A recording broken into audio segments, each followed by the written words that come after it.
రెడ్డి గారు వైఎస్ఆర్‌సీపీ పార్టీని ఎందుకు వీడారో చాలా స్పష్టంగా అనేక మార్లు చెప్పారు. ఈరోజు కూడా చాలా ఓపెన్‌గా చెప్పినట్టు కనిపించింది. ఎందుకంటే జగన్మోహన్ రెడ్డిని అత్యంత అభిమానించే వ్యక్తి ఎందుకు రాజకీయాలు పక్కన పెట్టేసి జగన్మోహన్ రెడ్డిని విడిచి పక్కకి పోవాల్సి వచ్చింది.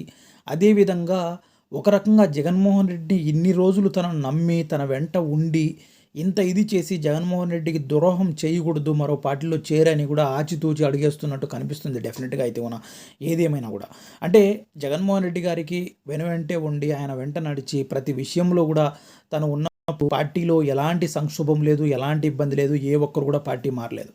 ఆ తర్వాత కొంతమంది వ్యక్తుల చేతిలోకి వెళ్ళిన తర్వాత వైఎస్ఆర్‌సీపీ పార్టీలో ఉంటున్న కీలకమైన నాయకులు కూడా జగన్మోహన్ రెడ్డి వెంట కీలకంగా మొదటి నుంచి ఉంటున్న నాయకులు కూడా పార్టీ వీడడం జరిగింది.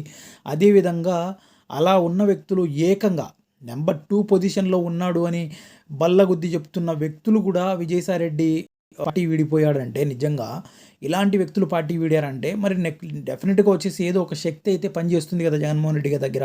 జగన్మోహన్ రెడ్డి దగ్గర ఎవరైతే ఉన్నారో దీనికి సంబంధించి అనేక మంది అనేక మార్లు మాట్లాడడం జరిగింది బయటకు వచ్చి కూడా. ఇలాంటి వ్యక్తులు ఉండడం రాజకీయాల్లో, రాజకీయ పార్టీలలో సహజమే. ఒక కోటరీ ఏర్పడడం అనేది సహజమే. కానీ అక్కడున్న నాయకుల్ని ఇన్‌ఫ్లుయెన్స్ చేసే విధంగా చేయడం అనేది సరైన పద్ధతి కాదు. అంటే వాళ్ళ పదవుల కోసమో, వాళ్ళ కోసమో చేస్తే పర్వాలేదు.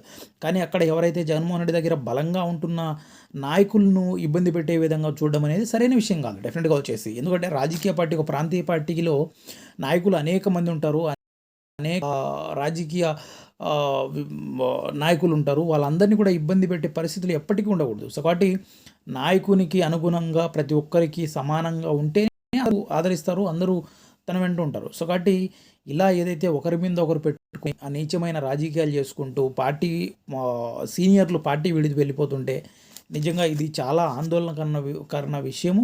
అదేవిధంగా విజయసాయి రెడ్డి గారు చెప్తున్న మాట కూడా ఏదైతే ఉందో గతంలో ఆయన ఆ పార్టీలో ఎంత కీలకం, ఆ తర్వాత అంతే ఘోరంగా తను అవమానాలు చెందానని కూడా చెప్పాడు. సో కాబట్టి ఈ అవమానాలు ఏంటో, దీనికి సంబంధించింది ఏంటో పూర్తిగా కూడా కొంచెం ఓపెన్ అయ్యి చెప్తే ఇంకా బాగుంటుంది డెఫినెట్‌గా వచ్చేసి. ఎందుకంటే ఇది మరికొందరికి పార్టీలో ఉంటున్న వారికి కూడా అర్థమవుతుంది. అదేవిధంగా అలా చేస్తుంది ఎవరో కూడా జగన్మోహన్ రెడ్డి కూడా తెలుస్తుంది. సో కాబట్టి మరొక ఛాన్స్ ఉండదు కదా మరొకరు ఇలా పార్టీ వదిలి వెళ్ళిపోవడానికి.